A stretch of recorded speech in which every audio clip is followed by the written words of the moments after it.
नमस्कार, सत श्री अकाल, जय हिंद। आज क्लास 12 का पहला चैप्टर इस वीडियो के ज़रिए अपलोड किया जाएगा, जो कि पार्टनरशिप अकाउंट है। जो यहाँ पर आकर फेस टू फेस क्लास कर रहे हैं वे तो पहला क्लास तो कर चुके हैं। जो अभी अभी देखा गया है कि धीरे धीरे अभी भी कुछ लोग हैं जो कि घर पे बैठे हुए हैं, नहीं आ पा रहे हैं इस लॉकडाउन की वजह से, और इतनी तेज़ी से बढ़ते हुए वायरस की वजह से घर वाले लोग जाने नहीं दे रहे हैं। ये सही भी है कि जितना घर में रहेंगे उतना स्वस्थ रहेंगे और वायरस से बचे रहेंगे। लेकिन कोई बात नहीं, वायरस तो जब तक वैक्सीन नहीं बनती तब तक तो इसी तरह सेफ होके ही रहना है और अपना काम भी करना है और एग्ज़ाम भी देना है। तो कहीं ना कहीं फेस टू फेस ना होकर यूट्यूब के ही ज़रिए क्लास को कंटिन्यू रखो, और जो भी क्लास छूट जाए उन लोगों का जो फेस टू फेस कर रहे हैं वे लोग भी यूट्यूब देख सकते हैं, अपना रिवीजन कर सकते हैं। अगर कुछ रह गया तो फिर फेस टू फेस में भी पूछ सकते हैं, या बाद में भी आकर जो नहीं आ पा रहे हैं वो पूछ सकते हैं, या फिर कमेंट सेक्शन में ही भी कमेंट करके पूछ सकते हैं। ऐसा है कि जो ये वीडियो देख रहे हैं, जो मेरे पास पढ़ते हैं वे या पढ़ चुके हैं या फिर नहीं भी पढ़ते हैं। लगभग मुझे जानते ही हैं कि इस प्रोफेशन में मैं काफ़ी सालों से हूँ, और सबसे यही रिक्वेस्ट करूँगा कि ये जो लॉकडाउन हुआ है यह पहली बार हुआ है, इस वायरस का आगमन भी पहली बार हुआ है। इतना बड़ा लॉकडाउन, इतना बड़ा भारी मात्रा में नुकसान, यह सब कुछ पहली बार हो रहा है हम लोगों के लिए। तो ऐसा नहीं है कि सभी लोग घर पे बैठ के चुपचाप सिर्फ टीवी देखें और सोशल साइट पर बिजी रहें। ऐसा नहीं, अपना पढ़ाई भी करें और अपने एग्ज़ामिनेशन को देखते हुए, चाहे एग्ज़ाम 2 जुलाई 2020 को लिया जाए चाहे ना लिया जाए, लेकिन उनका प्रिपरेशन ऐसा नहीं होना चाहिए कि 2 जुलाई को एग्ज़ाम अगर लिया जा रहा है तो 10 दिन पहले से प्रिपरेशन चालू कर रहे हैं, 10 दिन पहले से रिविजन लगा रहे हैं। उनको चाहिए कि इस लॉकडाउन में जो 2-3 महीने का जो लॉकडाउन अभी भी चल रहा है, इसमें वे अगर शुरू से ही धीरे धीरे एक एक चैप्टर पकड़ कर एक एक सप्ताह अगर एक एक चैप्टर को देते तो बहुत अच्छे से प्रिपरेशन हो जाता, और अपने जब भी एग्ज़ाम होता तो उसमें अच्छे स्कोर करते हैं। पिछले रिकॉर्ड्स जो पहले एग्ज़ाम दे चुके हैं, जिनका रिज़ल्ट आ चुका था, बहुत लोग पढ़ के जा चुके हैं। अकाउंट्स में लगभग 99 ला ही चुके हैं, और 90+ तो बहुत लोगों का है, 85% भी बहुत लोगों का है, 86% भी बहुत लोगों का। ये सभी जानते हैं। ज़रूरी नहीं है कि टीचर की मदद से, ये खुद की मदद से हुई है, खुद के सेल्फ स्टडी से हुआ है उन लोगों के। ऐसा नहीं कि टीचर बहुत ज़्यादा पढ़ा दिए तो वो जाके बहुत अच्छा मार्क्स उठा दिए, टीचर कम पढ़ाए तो वो मार्क्स नहीं उठा पाए, ऐसा कोई बात नहीं है। टीचर का काम है सिर्फ बताना, और उस पर चलना तो स्टूडेंट का काम है। टीचर का काम है सिर्फ अवगत कराना। निर्भर करता है स्टूडेंट के ऊपर कि वह किस तरह से उसके बातों को ले रहा है और किस तरह से अपने प्रिपरेशन को आगे बढ़ा रहा है, और क्या कमी रह गई उसको देखकर वो सुधार कर रहा है। ये सभी चीज़ें स्टूडेंट की होती है। अगर 1% अगर टीचर किसी स्टूडेंट के प्रति काम करता है तो 99% उस स्टूडेंट को करना पड़ता है, तभी 100% होता है। ऐसा नहीं कि 99% टीचर करते हैं और 1% स्टूडेंट करते हैं। जो टीचर पढ़ाते हैं वो सभी अच्छे हैं और सभी मन लगा के ही पढ़ाते हैं। फ़र्क बस इतना है कि स्टूडेंट मन लगा कर नहीं पढ़ते हैं। इसीलिए तो अगर 100 स्टूडेंट का क्लासेस है तो उसमें सभी लोग 90% नहीं लाते हैं, उसमें से 10-15 ही 90% लाते हैं, जो कि टीचर की बातों को सुनते हैं और उस पर अग्रसर होते हैं। इसलिए अपने अपने समय को न गवाओ और एग्ज़ाम के लिए भी प्रिपेयर हो जाओ। पहले से होना ज़रूरी है, क्योंकि एक क्रिकेटर जब क्रिकेट खेलने के लिए जाता है तो वो सबसे पहले नेट प्रैक्टिस करता है। यहाँ पे नेट प्रैक्टिस का मतलब यह नहीं कि स्टूडेंट के लाइफ में नेट प्रैक्टिस कुछ नहीं होती है। स्टूडेंट के लाइफ में नेट प्रैक्टिस उसका सेल्फ असेसमेंट होता है, सेल्फ टेस्ट होता है, और कुछ कमी रह गई तो वह टीचर से जाकर पूछता है। यह होता है नेट प्रैक्टिस। क्योंकि हम लोग टीवी पर बैठकर क्रिकेट जब देखते हैं तो कोई कैच आउट हो जाता है या फिर कोई विकेट आउट हो जाता है तो हम लोग बहुत बड़ा कमेंट करते हैं कि कैसा खेल रहा है, ठीक से नहीं खेल रहा। नहीं, जब पैवेलियन में क्रिकेटर उतरते हैं ना तो उनके ऊपर पैवेलियन में देखने वाले उन सभी लोगों का ध्यान रहता है, उस पर अब प्रेशर्स रहते हैं और उनके ऊपर वो भी प्रेशर्स रहते हैं कि अगर चूक गए तो उनकी भी बदनामी होगी। लेकिन एक स्टूडेंट लाइफ में हम लोग ऐसा नहीं सोचते हैं कि अगर हम कहीं चूक गए तो हमारी बदनामी होगी। क्या है, 10 दिन लोग हंसेंगे फिर चुप हो जाएंगे। अगर ऐसा सोचकर अगर हम लोग पढ़ते हैं तो बहुत गलत करते हैं। लगभग लोग ऐसे ही पढ़ते हैं, यही सोचते हैं कि क्या हुआ, 10th में नहीं आया तो नहीं आया, 12th में मेहनत करेंगे। फिर से वही सिलसिला अप्लाई करते हैं जो 10th में अप्लाई कर रखे थे, जिस तरह से पढ़ रहे थे, जिस तरह से समय दे रहे थे, जिस तरह से सेल्फ असेसमेंट कर रहे थे, क्लास 12 में भी वही काम करते हैं। लास्ट में एज ए रिजल्ट ऐसा आता है जिससे उन्हें होपलेस होना पड़ता है। और जब होपलेस हो जाते हैं तो घर वाले थोड़ा बहुत डांटते हैं। डांटने के बाद क्या करें, बच्चा तो अपना है, ज़्यादा डांट भी नहीं सकते, कुछ कर लेगा, कहीं भाग जाएगा, कहीं हम इन्हें खो न दें। इस बात का गार्जियन के ऊपर पूरा प्रेशर रहता है, जिसकी वजह से वे लोग ज़्यादा बोलते भी नहीं हैं। कहते हैं कि बेटा फिर से तैयारी कर, आगे बढ़ेगा। बेटा भी बोलता है हाँ ज़रूर, इस बार अब कोई चूक नहीं रहेगी। लेकिन कॉलेज में जाकर भी वही करता है, ठीक से पढ़ता नहीं है, फ़ोन चाहिए उन्हें, सभी को मल्टीमीडिया सेट चाहिए, सभी लोग को सोशल साइट में अकाउंट बनाना ही है और सभी लोग को चैट करना ही है। फिर से कॉलेज लाइफ भी 3 साल इसी तरह से गुजर जाती है। बहुत सारे लोग सप्ली हो जाते हैं। 3 साल में नहीं निकलता है तो 4 साल में निकलता है, 4 साल में नहीं निकलता तो 5 साल में निकलता है, कोई तो छोड़ भी देता है। क्या सॉल्यूशन यही है? क्या एक गार्जियन, क्या एक पेरेंट्स यही सोचकर आपको 10th में छूट दिया, फिर 12th में छूट दिया, फिर कॉलेज में छूट दिया? नहीं, उसने बहुत आशा रखा आपके ऊपर, लेकिन आप उसके आशा के विपरीत निकले। क्या करना चाहिए मुझे? हम फर्स्ट नहीं आ सकते? हम क्या स्टार नहीं आ सकते? एक स्टार आने वाला एक टॉपर क्या करता है, क्या वो हम नहीं कर सकते? सिलेबस तो एक टॉपर के लिए भी वही होता है जो एक फेलियर के लिए होता है, जो एक कम मार्क्स लाने वालों के लिए होता है। लेकिन किसी किताब में मैंने पढ़ा था कि उसमें कुछ लाइंस लिखी हुई थी कि जीतने वाला कोई अलग काम नहीं करता है, हर काम को अपने अलग ढंग से करता है। तो बात वही है, सिलेबस सबका एक ही है, लेकिन करने का तरीका सबका अलग होता है, जिसकी वजह से सब लोग आगे नहीं बढ़ पाते हैं और डीमोटिवेट हो जाते हैं। और ज़्यादा से ज़्यादा जनसंख्या क्या है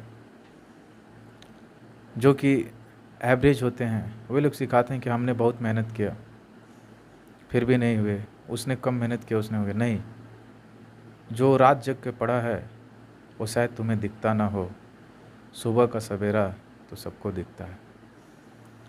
तो यही बात है कि पढ़ने वालों के लिए रात और दिन कुछ नहीं होता है। सिर्फ उनको अपना टारगेट याद रहता है कि अभी क्लास 12 के जो हैं, जिनका 2 जुलाई 2020 से एग्ज़ाम है, उनको भी एक ही टारगेट में रहना चाहिए कि 2 जुलाई 2020। लेकिन यह टारगेट उनको याद तब आया होगा जब बोर्ड ने एक प्रेस कॉन्फ्रेंस या प्रेस रिलीज की होगी, तब उन्हें पता लगा हो कि नहीं 2 जुलाई से एग्ज़ाम है। तब उनके अंदर थोड़ा थोड़ा कि अब पढ़ना चाहिए। लेकिन बहुत लोग ऐसे भी हैं कि किताब खोले भी नहीं होंगे, रिवीजन किए भी नहीं होंगे, लेकिन खाना ज़रूर खाए होंगे, सोए ज़रूर होंगे, व्हाट्सएप पे चैट ज़रूर किए होंगे, फेसबुक ज़रूर खोले होंगे।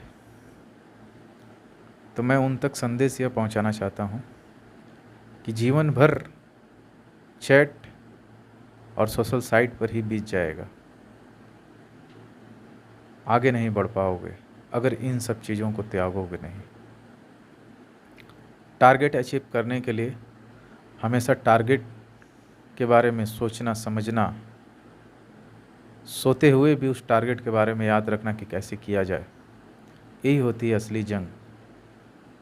एक सोल्जर बॉर्डर पे एक असली जंग जब लड़ता है, जब दोनों तरफ से गोली चलती है, तो उसका एक ही टारगेट होता है कि खुद को सेव करना है, आगे वाले को मार गिराना है, और खुद को सेव करते हुए उन सभी को सेव करना है जो मेरे साइड से। तो वे तो अपना काम कर रहे हैं, डॉक्टर्स तो अपना काम कर रहे हैं, पुलिस अपनी काम कर रही है, लेकिन एक स्टूडेंट अपना काम नहीं कर रहे हैं। यही स्टूडेंट कॉलेज में जाते हैं, युवा नेता हो जाते हैं, पार्टी पॉलिटिक्स ज्वाइन कर लेते हैं, और जो गलत है उसका भी साथ देने चालू कर देते हैं। अब धीरे धीरे उन्हें पब्लिसिटी मिलने लगती है, अब वे नेता बन जाते हैं। सोचो, रिमाइंड करो कि क्या उन्होंने पढ़ाई में क्या अच्छा परफॉर्मेंस दिया? नहीं। लेकिन आज के डेट की जितनी भी जनरेशन है पॉलिटिक्स में आना चाहती है, बहुत जल्दी पब्लिसिटी पाना चाहती है, लेकिन मिल तो जाती है पब्लिसिटी, लेकिन बहुत कम समय के लिए मिलती है। उसके मेरिट भी होते हैं, उसके डिमेरिट्स भी होते हैं। तो खैर, यह वीडियो क्लास 12 के लिए है, तो क्लास 12 वाले लोग थोड़ा ध्यान से इसको देखो और समझो, और पी फैक्टर अप्लाई करो, प्रैक्टिस और पेशेंस। प्रैक्टिस करो, पेशेंस रखो, रिजल्ट खुद तुम्हारे पास होगा। धन्यवाद।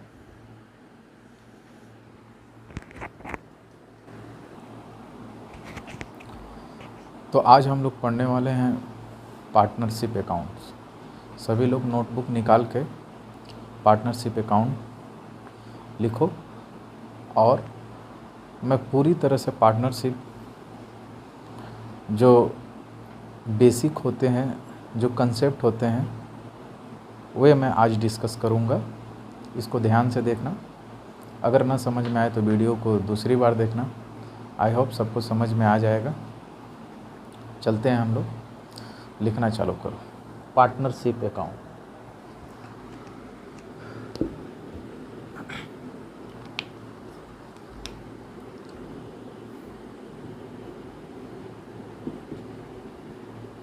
Partnership account, partnership account. देखो,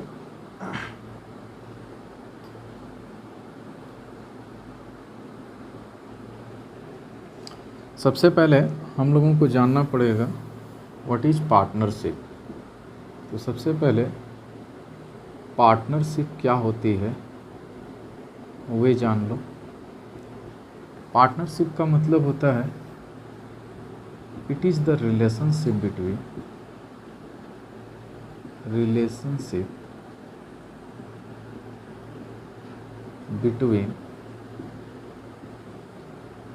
it is the relationship between persons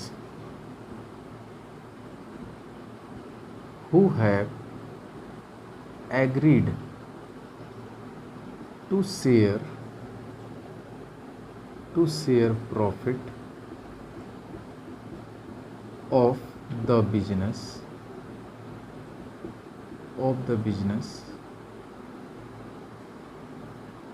comma business is carried by all or any one of them acting for all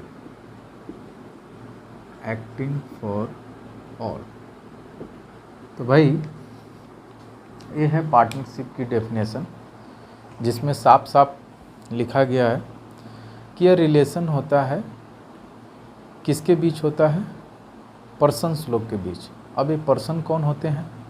person वही होते हैं जो कि बिजनेस को फॉर्म करते हैं।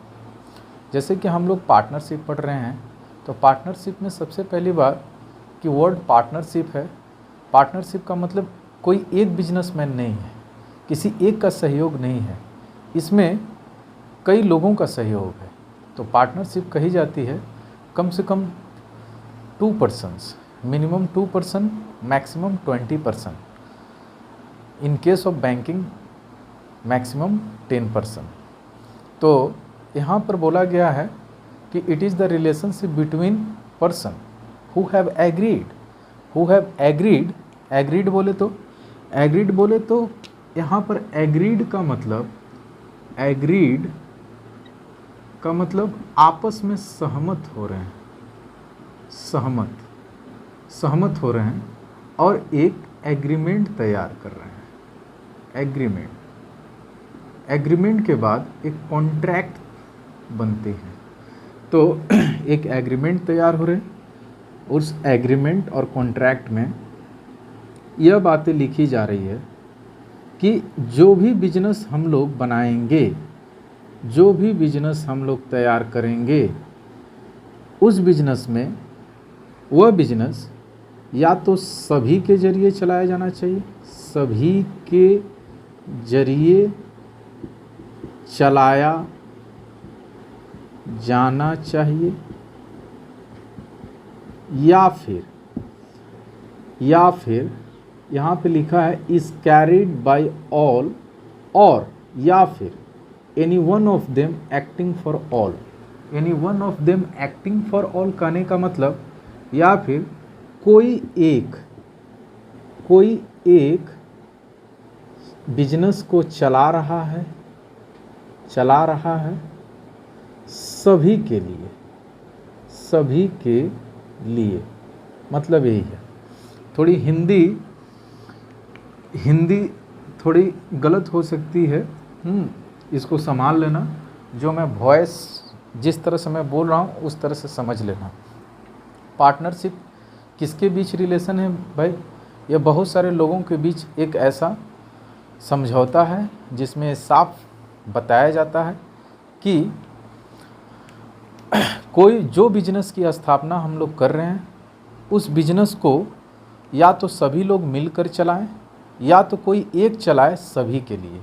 यानी कि मान लो कि ABC है, A, B और C 3 पार्टनर हैं और ये 3 पार्टनर बिजनेस को फॉर्म किए, तो इसमें से सिर्फ एक्टिव पार्टनर A है। एक्टिव पार्टनर करने का मतलब कि बिजनेस का सारा काम कौन करता है?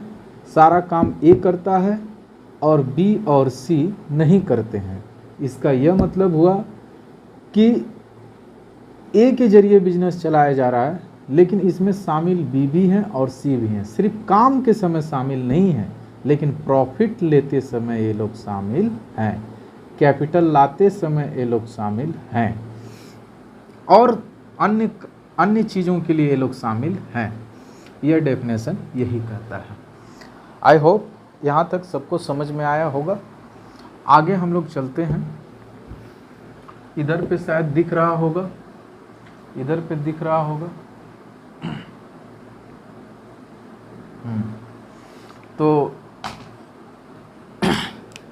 सबसे पहले पार्टनरशिप में मिनिमम नंबर ऑफ पार्टनर कितने होने चाहिए? 2 होने चाहिए। और मैक्सिमम नंबर कितने होने चाहिए? 20 होने चाहिए जनरल के लिए, जनरल बिजनेस के लिए, और 10 होने चाहिए बैंकिंग बिजनेस के लिए, बैंकिंग बिजनेस के लिए। ठीक है, तो ये मैक्सिमम है।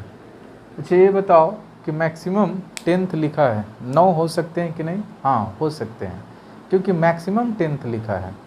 11th बैंकिंग बिजनेस में नहीं हो सकते हैं, 9th हो सकते हैं, 10th हो सकते हैं, लेकिन 11th नहीं। उसी तरह से 20 हो सकते हैं, 21 नहीं हो सकते। जहाँ 21 हुआ इलीगल एसोसिएशन घोषित हो जाएगा। इसीलिए मिनिमम नंबर याद रखना, ये ऑब्जेक्टिव क्वेश्चन के लिए कि मिनिमम नंबर ऑफ पार्टनर कितने होने चाहिए? 2 होने चाहिए। मैक्सिमम नंबर 20 होने चाहिए। बैंकिंग सेक्टर के लिए 10 तो होने चाहिए। ठीक है, मैक्सिमम नंबर। अब आगे हम लोग चलते हैं, इसको मैं इरेज करता हूँ। आगे देखो,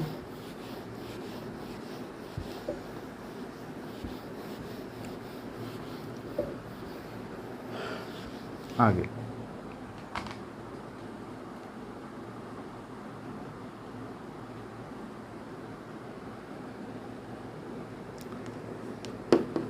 आगे हम लोगों को पढ़ना है पार्टनर्स। पार्टनर्स कौन होते हैं? The person involves individually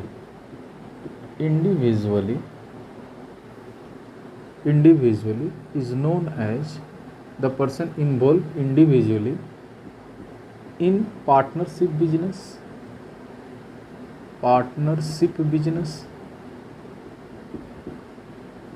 is known as partner। इसको हम लोग पार्टनर कहते हैं। ठीक है, आगे दूसरा नंबर, फर्म क्या होता है? फर्म का एक मतलब बिजनेस होता है, बिजनेस। इसको हम लोग बोल सकते हैं the collectively name of partner is known as firm. इसको हम लोग फर्म बोलते हैं। तो जो इंडिविजुअल व्यक्ति होते हैं वही तो पार्टनर होते हैं, जो कि पार्टनरशिप बिजनेस को आगे बढ़ाने के लिए अपना सहयोग दिए हैं। वह सहयोग कैपिटल से हो सकता है, वह सहयोग कैपिटल के अलावा वर्किंग के तौर पे हो सकता है, वह सहयोग एडवाइस के तौर पे हो सकता है। तो कलेक्टिवली नेम मतलब इंडिविजुअली किसी भी व्यक्ति को जो पार्टनरशिप के बिजनेस में आना चाहता है उसे पार्टनर कहते हैं। और पार्टनर के कलेक्टिव नाम को ही एक फर्म कहते हैं। क्योंकि अगर पार्टनर हैं तभी फर्म है, अगर पार्टनर नहीं है तो फर्म नहीं है।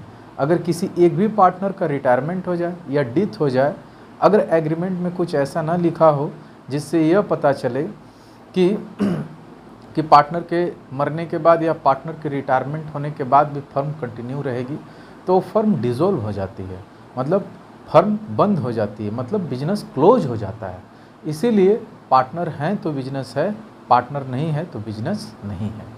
तो अब आगे देखते हैं हम लोग, आगे यहाँ तक। आगे तीसरा नंबर क्या होता है? एग्रीमेंट।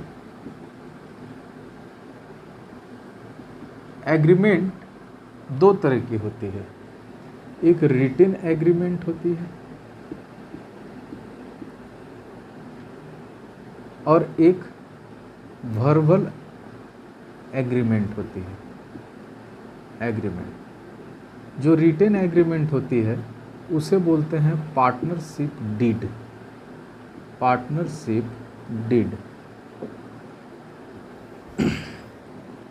जब पूछा जाएगा कि पार्टनरशिप डीड क्या होती है भाई, तो जो भी रिटेन एग्रीमेंट होती है उसी को हम लोग बोलते हैं पार्टनरशिप डीड।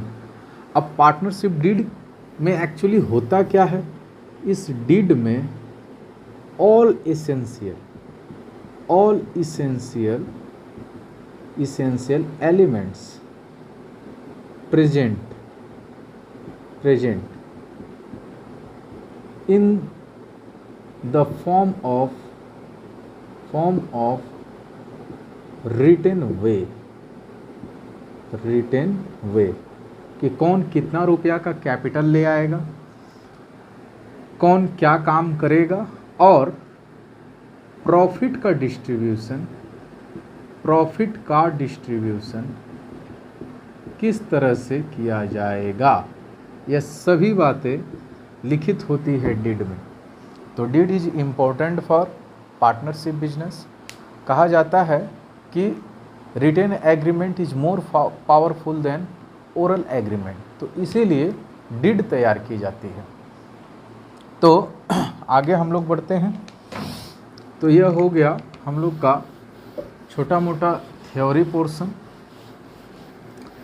पोर्शन के बाद हम लोग बात की, हम लोग पार्टनरशिप एग्रीमेंट तो पढ़ रहे हैं, पार्टनरशिप तो पढ़ रहे हैं, लेकिन कभी कभी क्वेश्चन पूछा जाता है कि पार्टनरशिप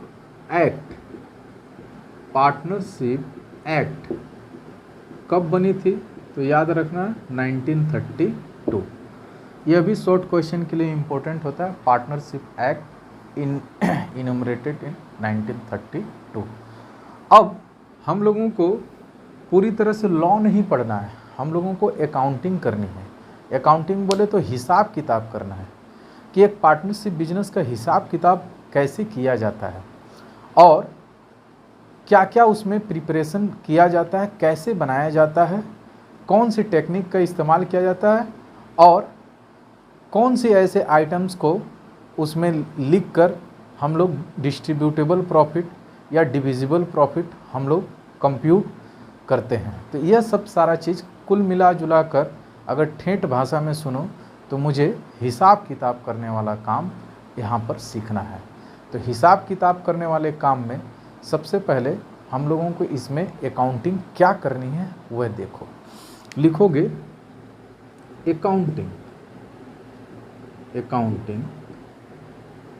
अकाउंटिंग यहाँ पर हम लोगों को दो चीज़ की करनी है। एक बनानी है profit and loss appropriation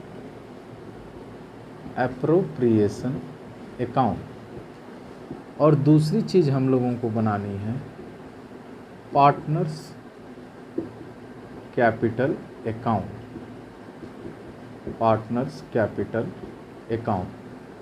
under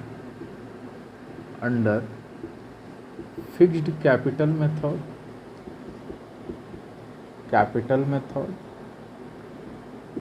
under fluctuating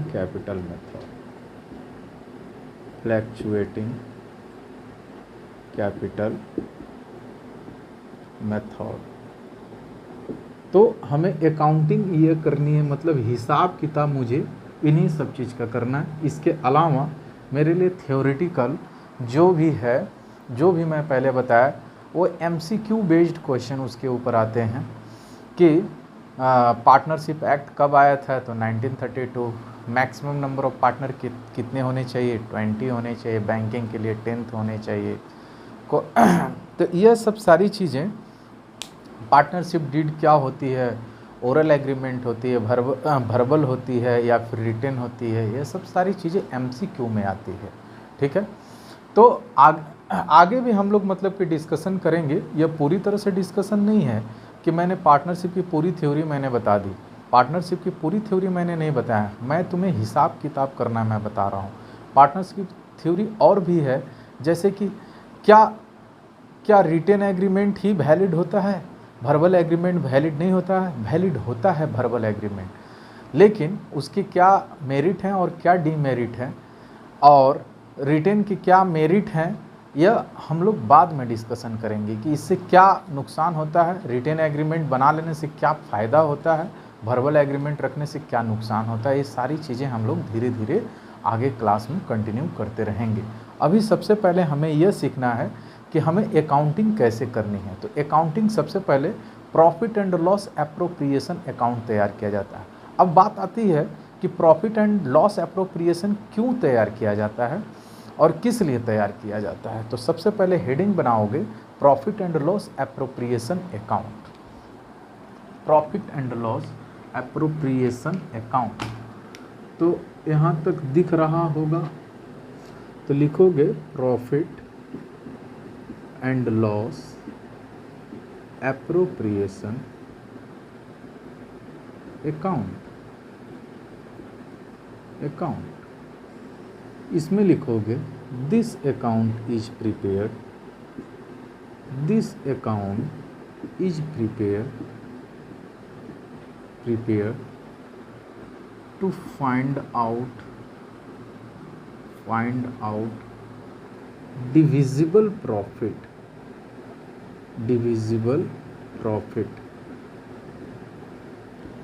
for the partners,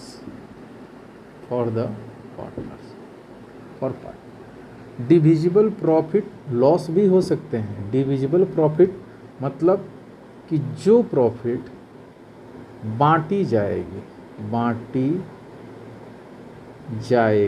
किसके बीच बांटी जाएगी भाई? साझेदारों के बीच, मतलब पार्टनर्स लोगों के बीच। वह प्रॉफिट हम लोग को फाइंड आउट करना है। तो इस प्रॉफिट को फाइंड आउट करने के लिए हमें क्या क्या और भी आइटम्स चाहिए, तो इसके लिए हमें एक फॉर्मेट में जाना पड़ेगा जिसका नाम है profit and loss appropriation account का फॉर्मेट। तो आगे देखोगे profit and loss appropriation account का फॉर्मेट क्या होता है। तो सबसे पहले यहाँ से इधर पे चमक रहा होगा, यहाँ पे चमक रहा होगा, यहाँ से मैं लिखता हूँ, यहाँ से मैं लिखता हूँ। सबसे पहले ऊपर में लिखी जाती है in the books of firm, मतलब बिजनेस का नाम। इसके बाद लिखा जाता है प्रॉफिट एंड लॉस एप्रोप्रिएशन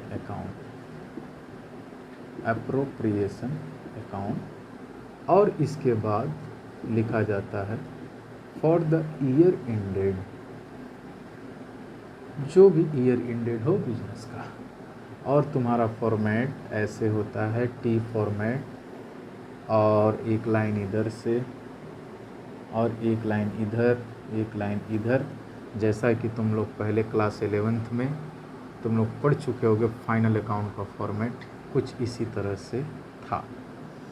तो भाई इधर डेबिट होता है, इधर क्रेडिट होता है, इधर इस कॉलम में पर्टिकुलर्स लिखे जाते हैं, और इसमें अमाउंट रुपीज, और इसमें भी अमाउंट रुपीज, इसमें पर्टिकुलर्स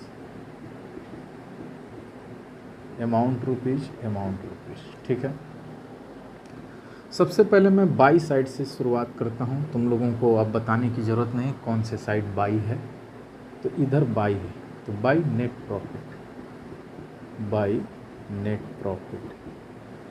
प्रॉफिट एकदम फाइनल कॉलम में लिख दिया जाता है, जो कि कहाँ से ट्रांसफ़र होके आती है?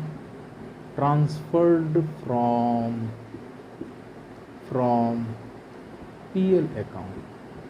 कहाँ से ट्रांसफ़र होके आती है भाई? पीएल अकाउंट से। फिर इधर पे लिखते हैं हम लोग बाई इंटरेस्ट ऑन ड्राइंग्स।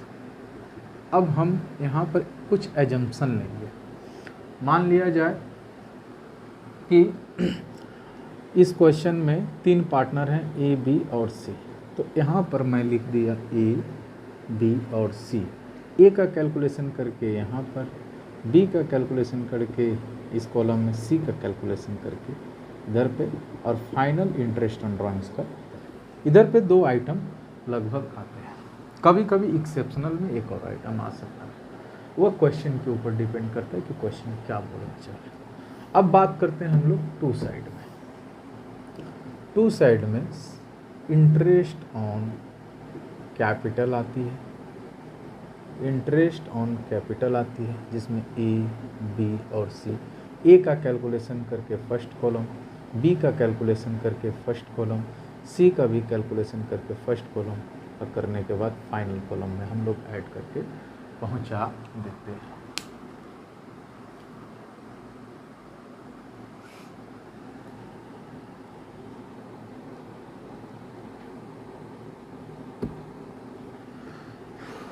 ठीक है, तो ए। अब इसके बाद इधर पे आती है to partners salary. To partners salary, partner salary में एज्यूम कर लो कि ए और बी कोई सैलरी पा रहे हैं, तो ए की कैलकुलेशन फर्स्ट कॉलम, बी की कैलकुलेशन यहाँ पे सी नहीं पा रहा, टोटल कर दिया। फिर इसके बाद to partners commission, partners commission, तो इसमें एक सपोज करो पा रहा है, तो ए का कैलकुलेशन यहाँ पर करने के बाद सेकेंड कॉलम। फिर to partners interest on loan, interest on loan, तो पार्टनर इंटरेस्ट ऑन लोन, मान लो कि सी पा रहा है इंटरेस्ट, तो इसका कैलकुलेशन करके इधर पे। इसके बाद टू, कभी कभी प्रॉफिट का कुछ पार्ट निकाल कर हम लोग किसी फंड में रखते हैं, जो कि बाद में इसका यूज करते हैं, जिसको हम लोग रिजर्व फंड कहते हैं, जनरल रिजर्व भी कहते हैं। तो यहाँ पर हमने लिख दिया, ठीक है। इसके आगे हम लोग एक और चीज़ लिखते हैं, टू शेयरिंग प्रॉफिट। जो प्रॉफिट आएगी उसको हम लोग डिस्ट्रीब्यूशन करेंगे ए, बी और सी। तो आएगी कैसे? सबसे पहले बाई साइड का हम लोग ऐड लगाएंगे, यहाँ पे दिख रहा है, यहाँ पे दिख रहा है, यहाँ पे ऐड लगाएंगे, सेम यहाँ पर भी ऐड लगाएंगे, इसका ऐड करके यहाँ पर लाएंगे, फिर इधर पे लाएंगे, इधर से सब घटाएंगे तो जो आएगा यहाँ। इसी प्रॉफिट को यहाँ पर हम लोग डिस्ट्रीब्यूट करेंगे रेशियो के अनुसार, रेशियो के अनुसार हम लोग डिस्ट्रीब्यूट करेंगे, और जो भी आएगी यहाँ पर लिखेंगे, और लिखने के बाद क्योंकि इसका जो जोड़ होगा वो यही होगा, क्योंकि इसी प्रॉफिट का हम लोग डिस्ट्रीब्यूशन कर रहे हैं। तो यह चीज़ हुई प्रॉफिट एंड लॉस एप्रोप्रिएशन का फाइनली फॉर्मेट, और क्या क्या आइटम्स इसमें आते हैं। इसमें मैं फर्स्ट क्लास में इंटरेस्ट ऑन ड्राइंग्स के ऊपर मैं बता चुका हूँ। तो इंटरेस्ट ऑन ड्राइंग्स को जस्ट मतलब अपने कॉपी में नोट कर लो, इसके कुछ एवरेज कैलकुलेशंस होते हैं, एवरेज कैलकुलेशन। तो एवरेज कैलकुलेशन कैसे कंप्यूट किए जाते हैं वो यहाँ पे लिख लो। इंटरेस्ट ऑन ड्राइंग्स दिख रहा होगा, interest on drawings, interest on drawings.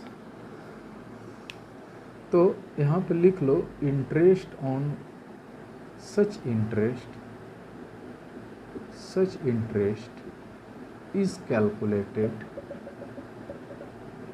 on average basis, average monthly basis, monthly basis।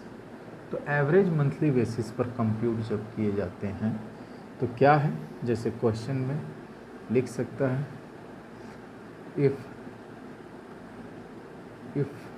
the amount draw at the beginning or first day of each month, तो हम लोग 6.5 मंथ कैलकुलेट करेंगे interest on drawing.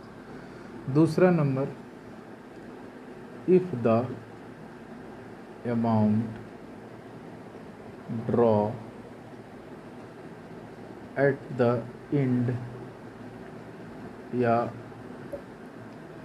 last day of each month,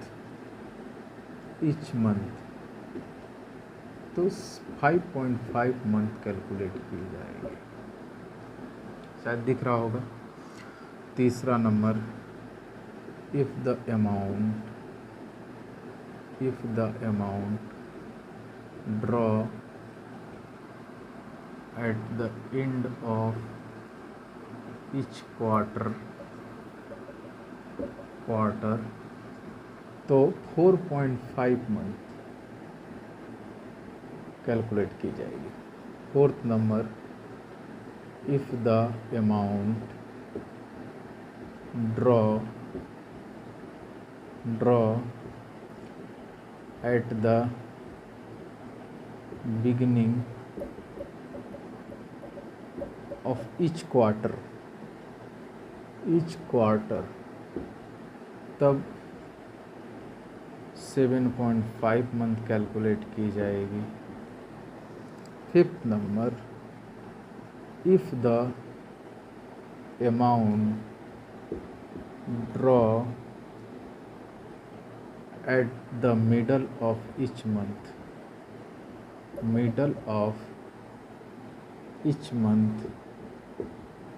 तो 6 month calculate किया जाएगा। 6, if the amount draw during the year तो भी 6 month, और क्वेश्चन कुछ भी ना बोले तो भी 6 मंथ, और अगर डेट दिया हो, if date of withdrawal is given then calculation should be as per date. तो यहाँ तक हम लोग पढ़ चुके थे पिछले क्लास में पढ़ चुके थे। जिनका छूटा हुआ इस वीडियो को देख लो और देखकर फिर से कॉपी कर लेना। और जो 6.5, 5.5, 6 मंथ एक कैसे आता है, इसको जानने के लिए मुझसे फेस टू फेस ही तुम जान सकते हो। इस वीडियो के ज़रिए मैं इस चीज़ को नहीं बताऊंगा क्योंकि वीडियो बहुत बड़ा हो जा रहा है। ठीक है, तो आज के लिए यहीं पर इस क्लास को मैं ख़त्म करता हूं, और इसको अच्छे से बार बार वीडियो को देखो। और हाँ, वीडियो को देखो शुरू से लेकर एंड तक, भगा कर वीडियो को मत देखो, क्योंकि भगा कर देखने से कंसेप्ट क्लियर नहीं होता है। हमें लगता है कि कहीं से पढ़ कर आए हो तो तुम्हें आता है, फिर भी तुम इस वीडियो को देखो। शायद तुम कुछ वहाँ पे कम पढ़े होगे जो कि यहाँ पे थोड़ा सा ज़्यादा हो जाएगा। लेकिन कंप्लीट है। अभी तक इनकम्प्लीट कुछ चीज़ें हैं जो कि मैं क्लास में डिस्कशन करता हूँ। हर चीज़ वीडियो के वे से हम लोग डिस्कशन नहीं कर सकते हैं, क्योंकि तब तो कोई फेस टू फेस क्लास करेगा ही नहीं। बात ऐसा है कि वीडियो को देखो, लाइक करो, सब्सक्राइब करो और शेयर भी करो। अगर तुम्हें लगता है कि कुछ कमी रह गई तो मुझे बताओ, इस कमी को दूर किया जाएगा। और वीडियो अगर अच्छा ना लगे तो भी इसको डिसलाइक कर दो, लेकिन ऐसा नहीं कि कोई देखता है, सिर्फ व्यूज़ बढ़ते हैं। व्यूज़ बढ़ने से हमें फ़ायदा नहीं है। फ़ायदा यह है कि तुम लोग कितना लाइक और डिसलाइक करते हो, क्योंकि लाइक और डिसलाइक से ही अपने अंदर के गुण और अवगुण का पता चलता है। तब मैं जान पाऊँगा कि मेरे अंदर क्या इसको पढ़ाने में कमी रह गई कि और इसे इम्प्रूव किया जा सके। लेकिन अब तक के लाइफ में जितना है उतना बहुत कुछ है कि इतना ही पढ़ाने से हो जाता है, इससे भी ज़्यादा होता है। लेकिन वे चीज़ें ऑब्सोलेट हैं, क्योंकि उन चीज़ों की ज़रूरत एग्जामिनेशन में नहीं पड़ती है। ऐसा नहीं कि मैं तुम्हें पार्टनरशिप पढ़ाने लगूं बीकॉम फर्स्ट ईयर के लेवल में ज़्यादा बढ़ा दूँ, तो उससे कोई फ़ायदा नहीं, क्योंकि एग्जामिनेशन में जाने के बाद वो सब चीज़ तुम पाने वाले नहीं हो। अगर तुम्हें क्वायरीज रह जाती है तो तुम मुझे फेस टू फेस, चाहे तुम मेरे नंबर्स पे कमेंट्स करके तुम बता सकते हो, लिख कर बता सकते हो कि यहाँ पे कमी रह गई, और वीडियो को अगर लाइक करते हो, अगर जानबूझकर वैसे ही लाइक करते हो हमें दिखाने के लिए, तो हमें दिखाने के लिए डिसलाइक भी कर सकते हो। अगर तुम्हें अच्छा ना लगा हो तो डिसलाइक भी कर सकते हो। लेकिन उन लोगों के लिए जो कि नए हैं, अभी तक मुझे नहीं जानते थे, जो कि अभी अभी कुछ समयों से आ रहे हैं, नए नए क्लास में आ रहे हैं, हाँ, अलग अलग जगहों से आ रहे हैं, सोदपुर टीटागढ़ से। लेकिन धन्यवाद उनका कि वो साइकिल या फिर किसी भी व्हीकल्स के ज़रिए हमारे पास इतना दूर पहुंच पा रहे हैं। तो वे बहुत आराम से वीडियो को देखें और देखने के बाद अपना कमेंट ज़रूर शेयर करें और वीडियो को सब्सक्राइब और शेयर भी ज़रूर करें, क्योंकि आप लोग तो मेरे पास पढ़ते हो तो आपको ये सब पता चल जाए। कोई फीस के वजह से नहीं पढ़ पा रहा तो उसके पास भी ये वीडियो जाएगी तो कुछ तो उसे पता चलेगा।